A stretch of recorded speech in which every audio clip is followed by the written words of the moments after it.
CJB 모닝와이드 목요일 아침 이번에는 와이드 뷰로 이어가 보겠습니다. 오는 4월 15일은 이제 국회의원을 뽑는 선거날인데요. 이번에는 21대 국회의원을 뽑게 됐죠. 네, 그렇습니다. 네. 올해 좀 선거제도에는 변화가 있는데요. 준연동형 비례대표제뿐만 아니라 선거 연령이 만 19세에서 만 18세로 변화하는 큰 변화들이 있습니다. 네. 자, 그래서 오늘 이 시간에는요, 이 선거란 무엇이고, 그리고 이번에 우리 청소년들도 이제 투표를 하기 때문에 궁금한 점들이 분명히 있을 겁니다. 이것에 대해서 좀 풀어보는 시간을 갖겠습니다. 네, 충북선거관리위원회 이은범 홍보담당관 나와 계십니다. 어서 오세요. 안녕하십니까? 네, 안녕하세요. 네. 자, 이제 총선이 20여일 앞으로 다가왔기 때문에 선관위에서도 상당히 또 바쁘실 것 같습니다. 제일 먼저 궁금한 것이 이번 총선과 관련해서 4월 15일 날 이제 이루어지는데 이 선거가 어떻게 진행이 되는지부터 좀 설명을 해주시죠. 네, 오는 4월 15일 국회의원 선거가 실시가 됩니다. 국회의원 선거는 지역구에 한 표, 비례대표에 한 표, 이렇게 1인 2표제로 선거가 실시가 됩니다. 네. 주요 선거 일정은 오늘부터 내일까지 이틀 동안 후보자 등록을 받고요. 이렇게 후보가 확정이 되면 다음 주 4월 2일부터 본격적인 선거운동이 시작이 되어 선거일 전일인 4월 14일까지 선거운동을 하게 됩니다. 그리고 투표는 4월 10일과 11일 이틀간 사전투표를 하고 4월 15일 선거일 투표를 하게 됩니다. 투표가 끝나면 투표함을 개표소로 옮겨 개표를 하고 개표 결과에 따라 당선인을 결정하면 선거는 종료가 됩니다. 네. 네, 저희가 앞서 잠깐 설명을 해드렸지만 이번에 총선은 선거법 개정으로 약간의 변화가 네. 있습니다. 구체적으로 어떤 변화가 있는지 설명을 해주시겠어요? 네, 이번 선거를 앞두고 선거권 연령이 만 18세로 하향 조정되었습니다.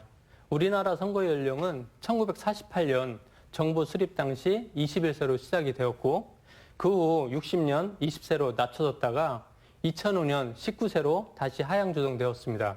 그리고 금년 1월 다시 18세로 조정이 된 겁니다. 18세로 조정되다 보니 고등학생 중에도 선거일 기준으로 만 18세가 되는 2002년 4월 16일 출생한 사람까지 이번 선거에 참여할 수가 있게 되었습니다. 네. 자, 그리고 또 이제 변화 가운데 하나가 준연동형 비례대표제인데 이게 말이 좀 상당히 어렵습니다. 네, 어떤 제도인지 좀 설명을 좀 해주시죠. 네, 우리나라 국회의원 정수는 총 300석으로 이 중 지역구가 253석, 비례대표가 47석입니다. 네. 지역구는 가장 많은 표를 얻은 후보자가 당선이 되고 네. 비례대표는 정당의 득표 비율에 따라 당선자 수를 결정하는데요. 이번에 변경된 것은 비례대표 의석 배분 방식입니다. 비례대표 의석 배분은 병립형과 연동형으로 나눌 수 있는데요. 병립형은 지역구 의석과 비례대표 의석을 독립적으로 산출하는 방식이고 연동형은 지역구와 비례를 포함한 전체 의석을 정당별 득표율에 최대한 연동되도록 배분하는 방식입니다. 네. 이번에 병립형에서 연동형으로 변경하면서 50%만 연동되게 하여 준연동형이라고 합니다. 구체적으로 말씀드리면 의석 할당 정당이 비례대표 국회의원 선거에서 얻은 득표 비율에 따라 산정한 의석수에서 해당 정당의 지역구 국회의원 당선인 수를 뺀 후 그 수의 50%에 이를 때까지 해당 정당의 비례대표 국회의원 의석을 먼저 배분하는 것을 말합니다. 네. 이렇게 준연동형 방식으로 의석 배분이 변경된 것입니다.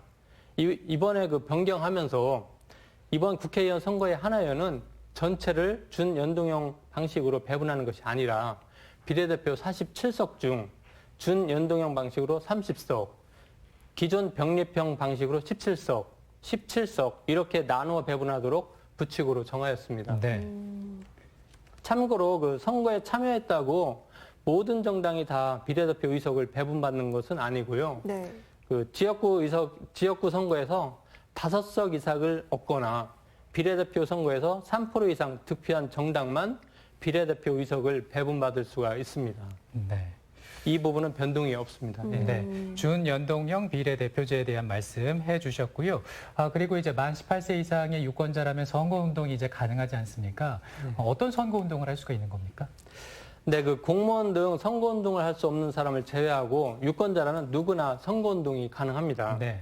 선거운동은 평상시 가능한 선거운동과 법정 선거운동 기간에 가능한 선거운동으로 구분할 수 있는데요. 네. 평상시 가능한 선거운동으로는 문자 메시지를 보내거나 인터넷 홈페이지, 카페, 블로그, SNS를 사용해서 선거운동을 할 수 있습니다. 즉, 그 선거운동을 할 수 있는 사람이면 온라인상에서는 언제든지 선거운동이 가능하다고 보면 됩니다. 네. 그리고 그 법정 선거운동 기간인 4월 2일부터 선거일 전일인 4월 14일 중에는 추가로 친구나 지인 등을 만나거나 또는 거리 등 그 다수가 왕래하는 공개된 장소에서 직접 말로 투표나 지지를 부탁하는 선거운동을 할 수 있고요. 또한 그 전화로도 할 수가 있습니다. 네. 근데 이에 반해서 유권자들이 좀 하지 말아야 할 불법 선거 운동은 어떤 게 있을까요? 네, 그 가능한 선거운동도 있지만 해서는 안 되는 것도 있습니다. 그 후보자나 그 가족을 비방하거나 허위 사실을 퍼뜨려서는 안 되고 선거운동을 위하여 집집마다 방문하는 행위도 해서는 안 됩니다. 특히 그 선거에 관하여 금품, 음식물 등을 제공받으면 안 되는데요. 그 제공받게 되면 받은 금액의 50배, 최고 3천만 원 내에서 과태료가 부과될 수 있다는 점, 이 점도 특히 유의하셔야 합니다. 네. 혹시 그 선거법에 위반이 되나 궁금하시거나 또 선거법 위반 행위를 목격하시면 전국 어디서나 국번 없이 1390 번으로 문의하거나 신고하여 주시기 바랍니다. 네. 네. 이제 선거 운동에 관련해서 가능한 것과 하면 안 되는 것에 대해서 좀 정리를 해봤고요. 그럼 이제 투표를 해야 되는데 후보자의 면면이나 뭐 정당의 정책들 이런 게 너무나 궁금하단 말이죠. 이건 어디를 가면 좀 쉽게 이 정보를 접할 수가 있을까요? 네, 그 중앙선관위 홈페이지에는 그 후보자 관련 재산이나 납세, 병역, 학력, 전과 기록 등 후보자 정보가 선거 기간 중에 게시되어 있으니 그 확인할 수 있고요. 네. 또한 그 정책 공약 알림이 사이트를 검색하여 들어가면 정당이나 후보자의 공약을 알 수가 있습니다. 그리고 그 각 가정에 배달되는 선거 공보나 TV 토론을 시청하면 후보자나 정당을 선택하는 데도 상당히 도움이 될 것입니다. 네. 중앙선거관리위원회 홈페이지 정책공약 알림이 사이트 확인하시면 될 것 같은데요. 네. 근데 이번 총선은 또 코로나19로 인해서 많이 변화가 되고 있습니다. 지금 치료받는 분들도 계실 테고 격리자분들도 계실 텐데요. 이분들은 그러면 어떻게 투표를 하실 수 있을까요? 네, 그 코로나19 확진 판정을 받은 분들 투표 어떻게 해야 하나 궁금하실 텐데요. 그 거소 투표 제도가 있습니다. 네. 그 거소 투표란 그 몸이 불편해 투표소에 가서 투표할 수 없는 선거인 등이 자신이 머무는 병원이나 요양소 등에서 우편으로 투표할 수 있는 제도를 말합니다. 선관위는 그 코로나19 확진 판정을 받아 병원에 입원 중이거나 생활치료센터 또는 자택에서 격리 중인 유권자들도 거소투표 신고 기간에 신고하고 거소에서 투표할 수 있도록 하였습니다. 거소투표를 하기 위해서는 우선 그 사전에 신고를 하여야 합니다. 네. 거소투표 신고 기간은 3월 24일부터 28일까지 5일간입니다. 그 거소투표 신고서를 작성하여 주민등록이 되어 있는 구시군청 또는 읍면사무소, 동주민센터로 3월 28일 오후 6시까지 도착이 되도록 우편으로 발송하거나 직접 제출하면 됩니다. 그 거소투표는 투표용지를 받으면 그 볼펜 등으로 기표를 한 후 기표한 투표지를 다시 회송용 봉투에 넣고 봉함한 후 선거일인 4월 15일 오후 6시까지 관할 선거관리위원회에 도착되도록 우편으로 발송하면 되겠습니다. 네. 네. 근데 4월 15일 날 선거 당일에 부득이하게 투표를 하지 못할 경우에 그분들을 위해서 지금 사전 투표를 진행을 하고 있는데요. 네. 그럼 어디서 어떻게 사전 투표는 할 수 있을까요? 네, 그 사전투표란 그 선거일 전 사전투표 기간 중에 사전투표소가 설치되어 있는 곳이면 전국 어디에서나 그 투표할 수 있는 제도입니다. 그리고 선거일 투표는 그 주민등록지의 지정된 투표소에서 해야 된다는 점과 좀 차이가 있죠. 네.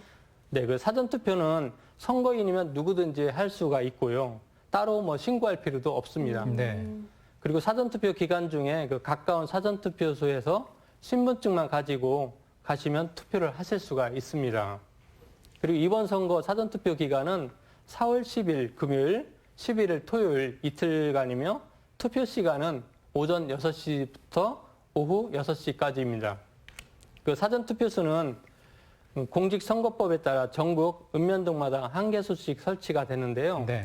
이번에는 그 거소투표 신고 기간 후에 코로나19 확진 판정을 받고 생활치료센터에 있는 사람들의 그 투표권을 보장하기 위해 그 사전투표 기간에 지정된 생활치료센터에 특별히 그 사전투표소를 설치하고 일정 시간 운영하기로 하였습니다. 그리고 사전투표소 위치는 중앙선관위 홈페이지에서 확인할 수가 있습니다. 네. 네. 이 사전 투표는 4월 10일과 11일 오전 6시부터 12시간 동안 진행이 된다는 거 기억해 주시기 바라고요.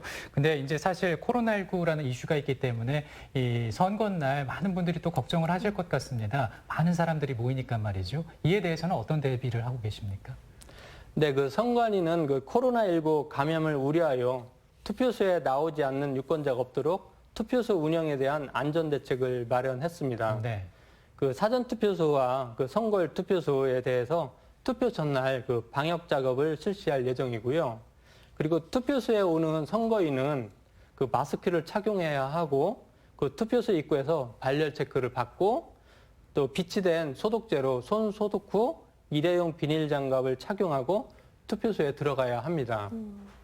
이때 체온이 37.5도 이상이거나 호흡기 증상이 있는 사람은 그 다른 선거인과 동선이 겹치지 않도록 별도로 설치된 그 임시 기표소에서 투표를 하게 됩니다. 네. 그리고 임시 기표소는 주기적으로 소독할 예정입니다.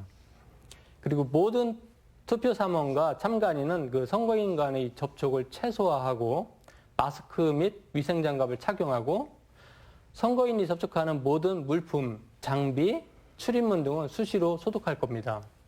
그리고 투표소 질서 안내 요원이 투표소 안팎에서 선거인의 줄 간격을 1m 이상 유지하고 주기적으로 환기를 지켜서 투표소 내 공기도 순환시킬 예정입니다. 네, 이렇게 코로나19 감염 우려에 좀 철저하게 대비하고 네. 있구나 이런 생각이 드는데요. 내 삶을 바꾸는 한 표, 유권자들의 한 표는 정말 가치 있는 일이잖아요. 네, 여러분들의 한 표가 여러분들의 일상을 바꿀 수도 있습니다. 우리가 선택한 국회의원이나 정당, 어떤 정책을 제시하고 어떤 법을 제정하느냐에 따라서 우리 삶이 달라질 수도 있는 겁니다. 이 점을 생각한다면 왜 투표를 해야 되고 투표의 가치가 얼마나 클지 느낄 수가 있을 겁니다. 또한 나 하나쯤 안 하면 어때? 이런 생각도 할 수도 있는데요. 이전 선거 예를 한번 들어보겠습니다. 네. 2000년도 16대 국회의원 선거 당시 경기도 광주군 선거구에서는 단 3표 차이로 당선인이 결정되었습니다. 네, 네. 그리고 이제 2008년도 그 강원도 고성군수 보궐선거에서는 네. 단 한 표 차이로 당선이 결정되기도 하였습니다. 그러니까 여러분의 한 표가 그 후보자의 당락을 결정짓는 한 표가 될 수도 있다는 겁니다. 네. 또한 우리가 투표 참여라는 유권자의 권리를 적극적으로 행사할 때 정당과 후보자는 그 무게감을 느끼고 행동할 겁니다. 그래야 우리가 원하는 정책도 실현될 수 있지 않을까요? 네, 네. 맞습니다. 그 가치 있는 투표 정말 소중하고 귀하다라는 생각을 가져보고요. 근데 이제 투표를 할 때 우리가 무효 투표가 되면 안 될 것 같습니다. 주의할 사항은 뭐가 있을까요? 네, 우선 기표소에 비치된 기표용구를 사용해야 합니다. 기표소에 비치된 기표용구를 사용하여 기표하지 않으면 무효가 됩니다. 그리고 또 둘 이상의 후보자나 정당에 기표를 하는 것도 무효가 됩니다. 이번 비례대표 국회의원 선거에서는 상당히 많은 정당이 참여할 것으로 예상이 됩니다. 네. 많다고 하여도 선택은 하나의 정당만 하셔야 합니다. 네. 그리고 이제 투표지에 성명을 쓴다든지 낙서를 한다든지 도장을 찍는다든지 문자를 기입한다든지 이런 것도 무효입니다. 이런 점도 유의하셔야 합니다. 그리고 투표소에서 많이 발생하는 사례가 또 있는데요. 기표소 안에서 투표지를 촬영할 수가 없습니다. 이는 불법적으로 표를 사고 파는 행위를 예방하기 위한 것으로 처벌을 받을 수가 있습니다. 네. 특별히 유의하셔야 하고요. 네. 투표 인증샷 찍으시려면 투표소 입구 등에 설치한 포토존이나 투표소 표지판 등을 활용하시면 좋을 것 같습니다. 네. 각 후보와 정당이 한 표씩 그리고 투표 인증샷은 마련된 포토존을 세야 네. 한다는 점 꼭 기억하셔야 되겠습니다. 저희 끝으로 좀 시민분들 꼭 투표에 참여하도록 독려 말씀 한 말씀 부탁드립니다. 네, 그 유권자 여러분께서는 선거가 깨끗하고 공정하게 진행될수록 선거의 전 과정에 관심을 가져주시기 바랍니다. 4월 15일 투표에 꼭 참여해 주시기 바라고요. 그 선거일 날 투표할 수 없다면 4월 10일 금요일, 4월 11일 토요일 이틀간 그 사전 투표도 꼭 기억해서 투표에 참여해 주시기 바랍니다. 또한 그 투표소에 가실 때는 신분증 외에도 마스크를 꼭 준비해 주시고 투표소 안팎에서 그 대화를 좀 자제해 주시고 적정 거리 두기 등에 적극 협조하여 주시기 바랍니다. 네.